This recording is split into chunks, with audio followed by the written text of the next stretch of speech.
Assalamualaikum warahmatullahi wabarakatuh dan salam sejahtera.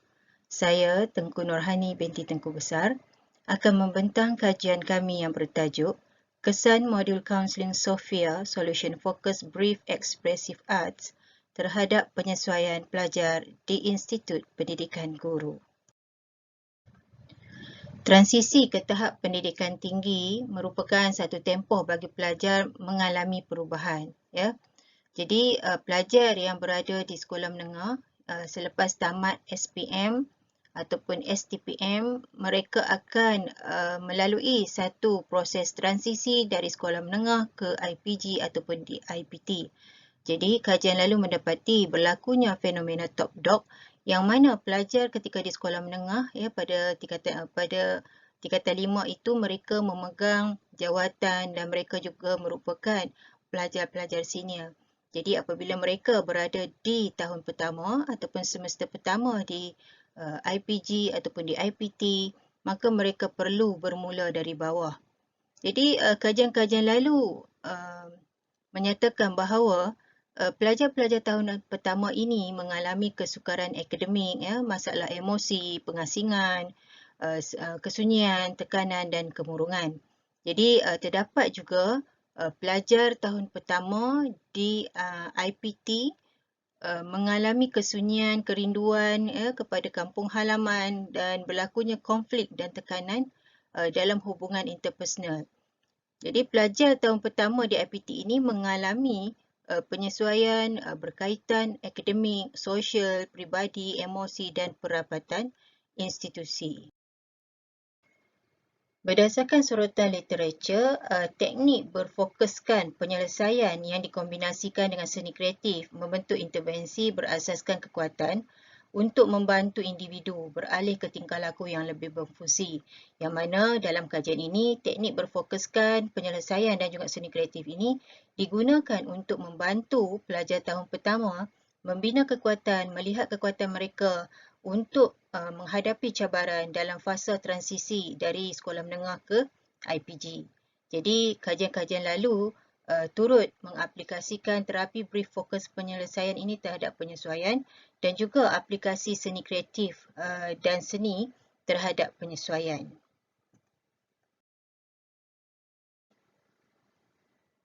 Berikut adalah kesesuaian terapi brief fokus penyelesaian dan seni kreatif berdasarkan tinjauan literatur, yang mana kita dapat lihat bahawa terapi brief fokus penyelesaian ini merupakan pendekatan berasaskan kekuatan, begitu juga dengan terapi seni. Kedua-duanya berasaskan kekuatan dan kedua-duanya memberi kuasa ataupun empowerment the client. Jadi dapat dilihat di sini bahawa terapi seni ini terbukti berkesan dalam format brief, ya. Antara kelebihan integrasi terapi brief fokus penyelesaian dan seni kreatif ini, di mana integrasi ini dapat membina kolaborasi klien dan juga kaunselor, di mana perbincangan berlaku itu antara klien dan juga kaunselor. Kemudian fokus kepada klien sebagai ejen perubahan. Kemudian penggunaan metafora klien dari segi hasil lukisannya, kemudian memudahkan klien memahami masalah apabila mereka dapat melihat lukisan ataupun hasil seni itu secara konkret. Jadi dalam masalah mereka itu dalam bentuk yang konkret. Kemudian pendekatan ini berasaskan kekuatan klien, menyambung antara perasaan, pemikiran dan tingkah laku individu. Jadi menghubung antara ketidaksedaran dan alam sedar. Berikut adalah falsafah prinsip teknik yang mendasari modul terapi seni brief fokus penyelesaian. Terdapat 7 langkah ataupun proses dalam proses kaunseling, iaitu membina hubungan, pembentukan, menetapkan matlamat, strategi penyelesaian, tindakan penyelesaian, penilaian kemajuan dan juga penamatan. Jadi proses ini adalah proses kaunseling berdasarkan terapi brief fokus penyelesaian. Di mana di dalam proses kaunseling ini berdasarkan langkah-langkah terapi brief fokus penyelesaian ini, maka diintegrasikan di dalamnya terapi seni, iaitu yang pertama dalam fasa pembentukan, ya, storytelling melalui lukisan. Kemudian dalam fasa menetapkan matlamat, klien akan melukis, ya. Kemudian strategi penyelesaian, klien akan melukis, integrasi di situ berlaku. Kemudian tindakan penyelesaian yang mana klien akan membentuk tanah liat. Kemudian penilaian kemajuan melalui video kreatif. Kemudian penamatan, klien akan mewarna topeng dan sebagainya. Jadi di sini berlakunya integrasi antara proses kaunseling terapi brief fokus penyelesaian dan juga terapi seni. Berikut adalah kandungan modul kaunseling software, iaitu sesi pertama ialah teroka diri, sesi kedua ialah penyesuaian diri, sesi ketiga matlamat diri dan sesi keempat strategi diri, sesi kelima mantap diri dan juga sesi keenam kuasai diri dan sesi ketujuh jaya diri. Berikut adalah hipotesis kajian. Terdapat 3 hipotesis dalam kajian ini.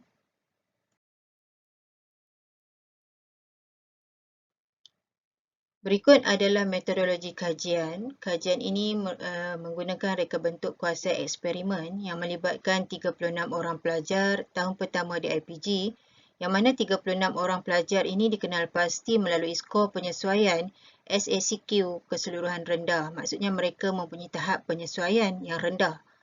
Kemudian prosedur kajian ini telah memohon kebenaran untuk menjalankan kajian daripada EPRD dan juga IPGM. Berikut adalah dapatan kajian. Bagi hipotesis 1, tidak terdapat perbezaan yang signifikan ujian pasca penyesuaian kumpulan rawatan berbanding kumpulan kawalan. Jadi berikut adalah keputusan analisis ujian pasca tahap penyesuaian keseluruhan kumpulan rawatan berbanding kumpulan kawalan. Berdasarkan analisis tersebut, berdasarkan analisis ujian Mann Whitney U, terdapat perbezaan yang signifikan dalam tahap penyesuaian kumpulan rawatan berbanding kumpulan kawalan. Bagi melihat kesan pelaksanaan modul setelah pelajar mengikuti 7 sesi modul, analisis ujian Wilcoxon Science Ranks menunjukkan peningkatan tahap penyesuaian yang signifikan bagi kumpulan rawatan. Jadi hasil analisis juga mendapati kumpulan rawatan menunjukkan peningkatan tahap penyesuaian bagi semua 18 orang peserta berbanding dengan kumpulan kawalan yang menunjukkan seramai 16 orang peserta berlakunya peningkatan penyesuaian, manakala 2 orang peserta kajian lagi telah mengalami penurunan tahap penyesuaian. Berikut adalah dapatan kajian bagi hipotesis kedua, iaitu tidak terdapat perbezaan yang signifikan ujian pra dan ujian pasca penyesuaian dalam kumpulan rawatan. Jadi, keputusan analisis Wilcoxon Science Ranks mendapati bahawa berlakunya peningkatan penyesuaian dalam kalangan peserta kajian kumpulan rawatan selepas mengikuti modul. Bagi hipotesis ketiga, iaitu tidak terdapat perbezaan signifikan ujian pra dan ujian pasca penyesuaian dalam kumpulan kawalan, keputusan analisis mendapati bahawa bagi kumpulan kawalan turut mengalami peningkatan tahap penyesuaian kepada 16 orang peserta, namun 2 orang peserta kajian mengalami penurunan tahap penyesuaian. Justru melalui keputusan kajian tadi, didapati bahawa aplikasi, integrasi antara aplikasi terapi seni dan juga terapi brief fokus penyelesaian dalam intervensi berupaya memberi kesan positif seperti peningkatan penyesuaian pelajar. Kemudian gabungan intervensi secara verbal, iaitu melalui terapi brief fokus penyelesaian dan juga secara visual melalui terapi seni telah mencipta satu kaedah komunikasi pelbagai dimensi yang mana maksudnya komunikasi dalam bentuk verbal dan juga komunikasi dalam bentuk visual, yang mana pelajar dapat menyatakan serta mentafsirkan cabaran penyesuaian yang mereka hadapi, di samping mereka juga turut meredakan emosi ketika dalam proses melukis dan sebagainya. Selain itu, dapatan kajian turut mendapati bahawa terapi seni ini sesuai diintegrasi dengan format terapi brief seperti terapi brief fokus penyesuaian untuk membantu pelajar berhadapan dengan cabaran penyesuaian. Jadi, aplikasi terapi seni dalam setting kelompok membantu meningkatkan skor tahap penyesuaian pelajar. Jadi, melalui kajian ini, melalui dapatan kajian, mendapati bahawa terapi seni dan juga terapi brief fokus penyelesaian ini mempunyai keserasian dalam mewujudkan kolaboratif antara kaunselor klien, ya, kemudian berfokuskan kepada klien sebagai ejen perubahan dan sebagai fasiliti lah untuk membantu klien menzahirkan masalah, dapat membantu klien menguruskan emosi, meneroka masalah dan membina penyelesaian terhadap penyelesaian yang berfokuskan kepada perubahan. Jadi terapi seni didapati sesuai diintegrasikan dengan format terapi brief. Seperti dalam kajian ini menggunakan format terapi brief fokus penyelesaian.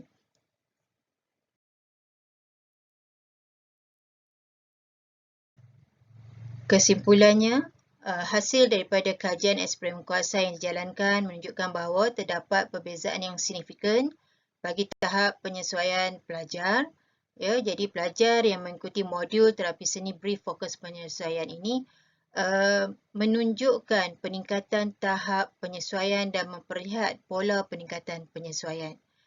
Hasil kajian juga menunjukkan bahawa penggunaan modul terapi seni brief fokus penyelesaian ini dapat membantu meningkatkan penyesuaian pelajar di IPG.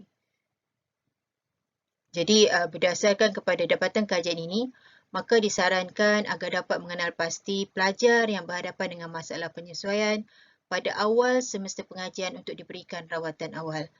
Hal ini kerana untuk membantu pelajar yang tersekat pada fasa transisi agar dapat membuat penyesuaian dengan persekitaran akademik dan sosial yang baru agar mereka dapat bergerak ke fasa-fasa yang seterusnya dalam pengajian.